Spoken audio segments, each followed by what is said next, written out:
हमेशा मोदी जी झूठ बोलते हैं और बिल गिरने के बाद मोदी ने बहुत बड़ा भाषण दिया। महिला की उन्नति नहीं चाहती कांग्रेस, नहीं चाहती तृणमूल कांग्रेस, नहीं चाहती डीएमके, नहीं चाहती सपा।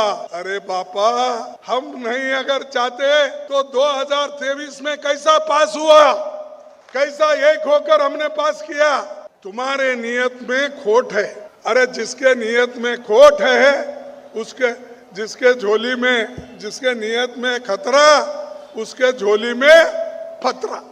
और नियत से ठीक नहीं थी इनकी, सिर्फ इलेक्शन के लिए लाए थे और वो बिल को सबने देश के सभी लोगों ने मिलके उसको पारित होने नहीं दिया, क्योंकि उससे देश का बहुत बड़ा नुकसान होने वाला। ये डीलिमिटेशन को डिफीट हुआ है, महिला बिल का इसमें प्रश्न नहीं है। This video is presented by OSM group.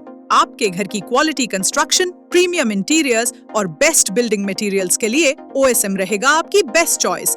Free consultation के लिए जरूर विजिट करें OSM ऑफिस। डीलिमिटेशन क्या है? तो ये लोग क्या कर रहे हैं प्लान कि डीलिमिटेशन में अपनी कमेटी बिठाकर अपने लोगों को रखकर वो एक क्षेत्र बना रहे, चुनावी क्षेत्र। अगर कूच बिहारी में उनको जगह नहीं है तो वो क्या कर रहे हैं, जिस जगह उनके लोग रहते हैं उनको और ज्यादा बनाने के लिए वो नक्शा बदलते हैं, टेरिटरी बदलते हैं और टेरिटरी बदल के अपना कॉन्स्टिट्यूंसी कर लेते हैं। ऐसा देश में करने के लिए ही उन्होंने ये डीलिमिटेशन एक्ट लाया, ये कानून डाला। उस कानून को हमने डिफीट किया। महिला बिल को नहीं, महिला बिल का प्रश्न ही नहीं आता।